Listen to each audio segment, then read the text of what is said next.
Hello, hello, and welcome to another podcast episode of Overpowering Emotions, where I talk all things big emotions, emotion regulation, anxiety.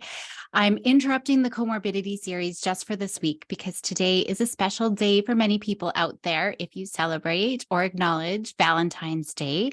And so I thought I would chat about two big topics because holidays can be really nerve-wracking no matter what time of year, and especially for kids, and especially Valentine's. There's so many things to think about. What card should I give others? Are they going to like it? Is it too cheesy? Is it too babyish? Am I going to get a card?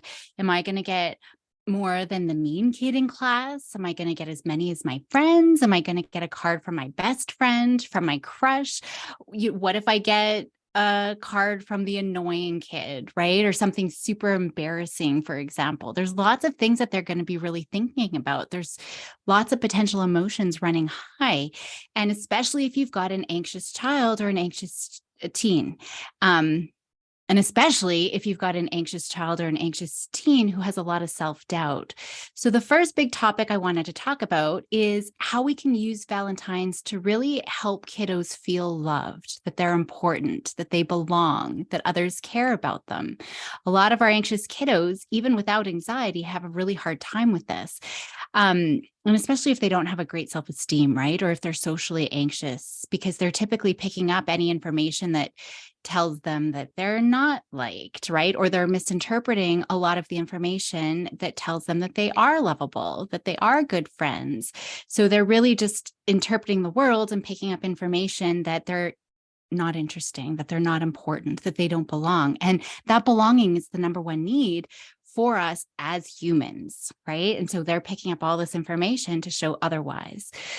And there's a possibility for any student, if a school is allowing an exchange of Valentine's cards, there is the potential that any one child might actually not receive anything. And so if that happens, we have no control over whether or not they're going to be getting stuff from their friends, right? Or from their classmates. But we need to make sure we're creating a safe space for them to come home to with their disappointment, with potential feelings of rejection. If you've heard me before, we're not trying to reassure them. We're not going to minimize it, right? Saying it wasn't a big deal. We're not going to try to explain it away or, like I said, reassure, try them to talk out of their hurt feelings. This is a really great opportunity to be able to co-regulate, to create that space, to let them sit with those feelings, because life is always going to throw us rejection and disappointment and uncertainty, unexpected things happening up. So when we can sit there and tolerate it and sit with those emotions, that's so important. The more exposure they have to being able to do that is going to be helpful for them long term. That's what builds resilience. That's what builds tolerance. And we know the cure, I'm using air quotes here, for anxiety, is really that tolerance of all of the uncomfortable feelings that come up with it. And that's what we need for them to be able to work on and manage and cope and realize for themselves, I can handle it. It is temporary. So it's about them being able to accept those big feelings and letting them be rather than trying to push them away. I love the analogy, if you've got a snow globe and it's all shook up and let's say we've just shaken it up and the snow is going everywhere and we say, okay, we want to try to push the snow away to make it all go down. The more we try, we could try to shake it to the bottom, anything that we do, the more we try to shake it one way or the other to get the snow to settle, the more the snow is going to go everywhere. It's going to blow everywhere. But when we just sit and do nothing, and just be, no matter what the whirlwind of the snow is, the snow will begin to settle. We're not trying to do anything. We don't need to do anything. You've heard me talk before about the problem with reassuring, right? And trying to make them feel better. We're robbing them from really important opportunities to tolerate that discomfort of upset and from learning how to cope with it and to self-soothe. And we create a dependency trap that they'll always need us to make them feel better, right? So they need to have those opportunities, the chance to figure out, I can manage it. Even if I do nothing, these feelings will settle. They're temporary, right? And then the chance to figure out, what do I need to do next? Or what support do I need, right? So I think that that's really important. What do I need in the moment? What am I going to do next? We can ask open-ended questions if you really feel like you need to talk, but we're really giving them that space. That's going to be really important. Excuse me. And that space, just being with them, you don't even have to say anything. I'm always saying that. I encourage you not to say anything. Just be with them. There's nothing you have to do. Just think of that snow. You just watch it settle. Giving them that space, giving them the shoulder to cry, and that's all they need, right? And that space is far more loving and nurturing and safe than any words that you could possibly say. If you do feel the urge to talk, because like I said, a lot of us do, the only thing that really could be helpful is validating their upset, acknowledging their experience, right? Acknowledge their feelings as valid. And we're going to do it with warmth and empathy. We're not going to say, oh, it's not a big deal, right? Oh, no wonder. Yeah, that makes sense that you feel this way. Of course you feel this way. I would be devastated too, especially if you're expecting it, right? So that's going to be really important if you're going to say anything. But again, you don't have to. There are, of course, things we can do proactively too, just to make sure that our children are feeling cherished. How can you start the morning already so that they're already feeling loved and appreciated no matter what happens through the day? Maybe it's their favorite breakfast with a note of love and appreciation. Maybe you're decorating their door or their bathroom mirror with Valentines. I know I don't keep Valentines in the past, but as I was creating, the content for this episode, I was kind of kicking myself because I think it would be amazing to decorate the house or the door, whatever, with past Valentines. It helps them remember, hey, that there's been kids who've thought of me year after year, and I've been loved year after year. So if you do save them, that could be something that you could do. You can add a little surprise note or a treat for the lunch. For my high school daughter, I would put a note of appreciation in her pocket. You can give coupons of acts of loving kindness that you're willing to do, like back rubs or special movie night or whatever it is. Making a special Valentine themed dinner, right? Have them make it together with you or have them make a special dessert. Giving them that responsibility can be so empowering, and it feeds feelings of compassion and belonging. And I'll be talking about that in a second as well. But that can really overcome whatever other hurt is happening in their life. There's other things that are meaningful to them. At dinner time, you can have everyone talk about what you appreciate about everyone else in the family and maybe what you're grateful for. So there's lots of things that we could be doing. And, we want to end the day not just about Valentine's and what cards or chocolates we got, but it's about family, right? Our love for each other. Really, that's the focus here, is doing something special, and even better, make it a tradition. These rituals really help create that sense of belonging, right? I belong here, and these are some of the traditions that we do as a family. And most importantly, just giving them some extra time, some extra attention with no distractions. That's more important than anything else anyways.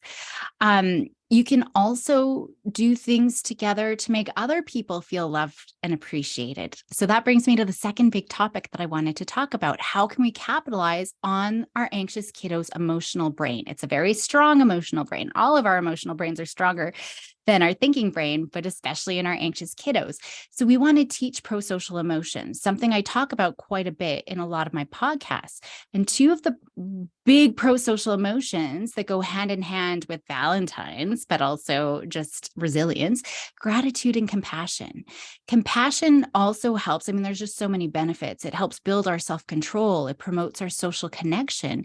And a key way to build these emotions, the compassion and the gratitude, is through acts of loving kindness, right? And valuable, meaningful contribution. And so when we give, and even when we show gratitude, right, we build empathy, we build that compassion, those networks in our brain, and we're boosting our mood. All the feel-good hormones are coming out as well. So find ways that you can help others. Maybe you're volunteering, maybe you're helping a friend. That giving and receiving, I've talked about it a lot. It's beneficial to the person that we're helping, but it's also beneficial for our brain, right? It makes us feel like we belong. So there's so many different things that you could do. Like I said, there's always volunteering, but if we're going to be focusing on Valentine's, maybe you're sending Valentines out to your neighbors, right? It's not just in the class. Maybe there's neighbors around. Maybe it's calling friends and family and telling them how much you love them and how much you appreciate them. See where else you can do any nurturing and what they can do for others. Brainstorm with your family, lots of different ideas. And I would say commit not just to Valentine's, but even into the future. So maybe everyone can be responsible for remembering someone's birthday. It could be a friend, a family, or again, it could be a neighbor. So there's other things that we can be doing through the year. It's not just a one-day thing. And we want, as parents or teachers and adults, we really want to model that compassion too for ourselves and for others, right? And so we want to always keep finding and modeling those ways that we can show our appreciation for others. I know I've talked about this on Christmas Day. My family goes to fire stations and we drop off treats because it can be really lonely for them, right? And it's usually the young adults. It might be for some of them their first Christmas away from home. They have to work in this lonely fire station. We actually did go just this past Christmas, and normally it's a huge rush of them coming. They're all excited. Something is happening, but it was just one kid who came, and he's just moping. He's like, everybody was out, so he was left behind. It can be such a lonely day. So showing them our appreciation, getting excited over other people's accomplishments, making it an occasion for everyone to celebrate, having kids research someone else's ideas, right? Others' interests, others' strengths, and presenting them or having them teach others in the family how to do it. If they are exchanging cards, be sure you're including everyone, right? We want to talk about acknowledging everyone and giving everyone a card, even the annoying kid or the mean kid in class, because not everything everyone is so thoughtful, right? We really want to model that inclusivity and how everyone deserves to be thought of and how everyone deserves to feel important and feel like they belong. And they are part of that classroom community. You could do loving kindness meditations. Those are really powerful in building, again, self-compassion and pride and gratitude and emotion regulation, which is really important, but as well for others. So when we start, we imagine they love someone. So thinking about or seeing a picture of someone, right? And mentally sending them wishes. May you be happy. May you be well. May you feel loved. And then imagine that person sending the same wishes back to them, right? And then they can have those same wishes for themselves. May I be happy. May I feel loved.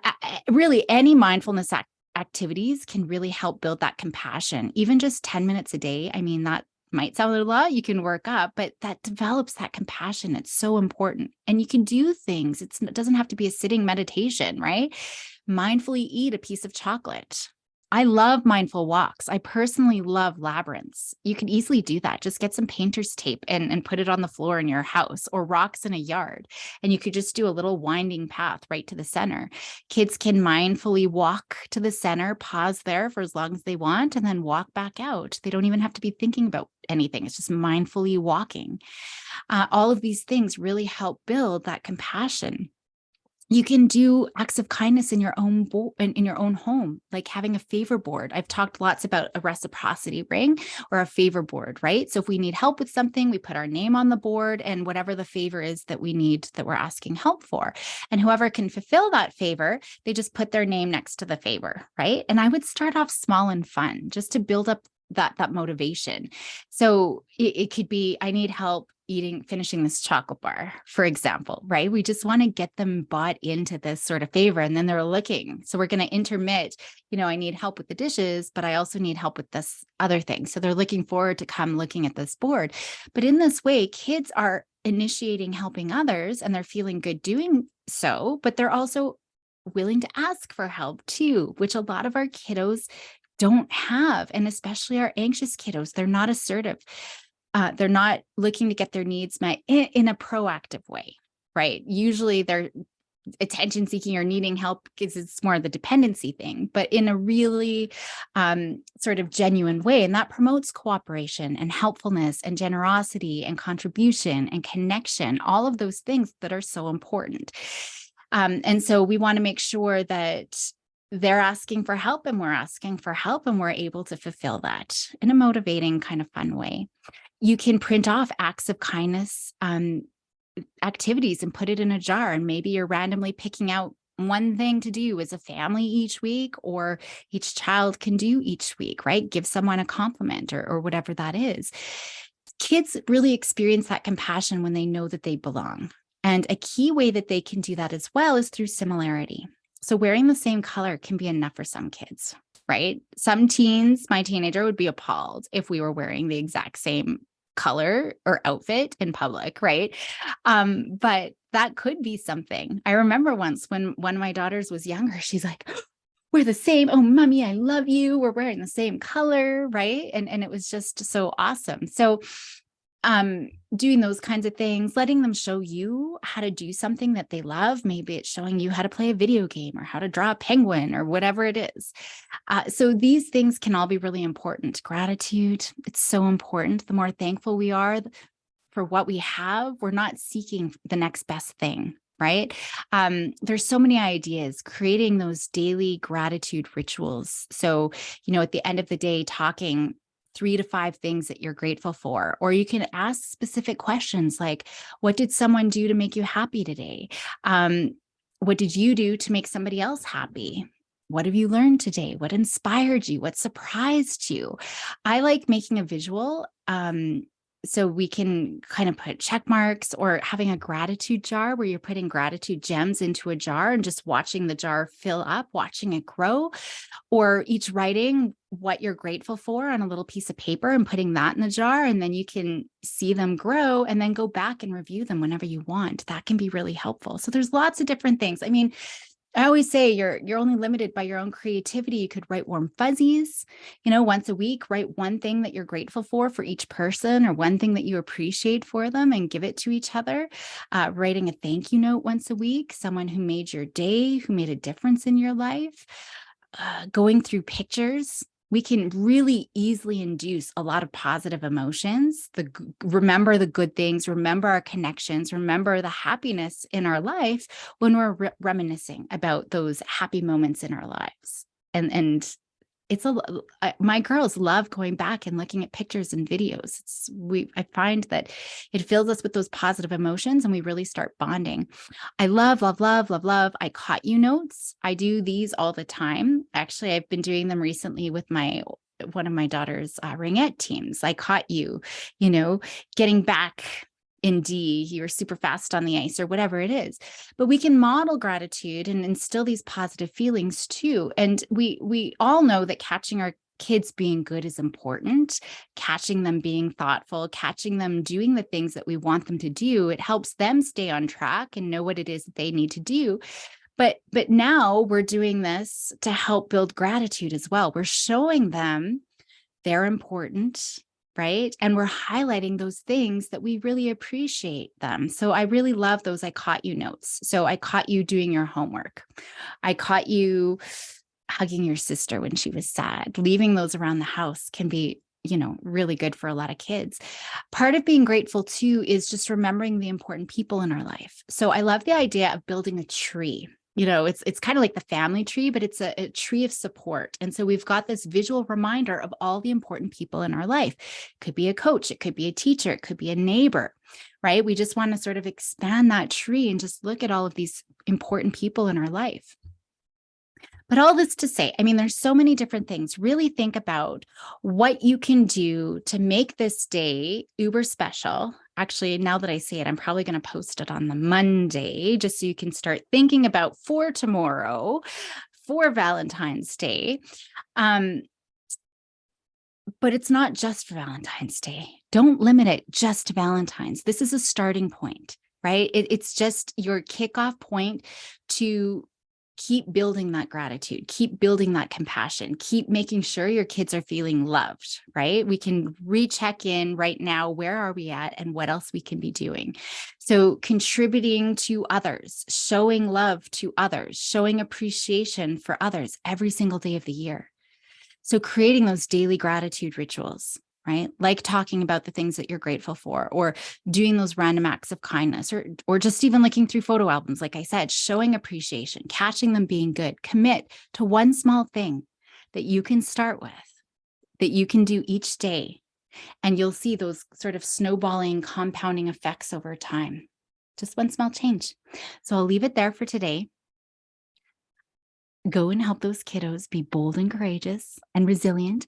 Have a lovely Valentine's, and think about, how do we continue showing that love throughout the whole year? Enjoy the rest of your day, and I'll see you next week.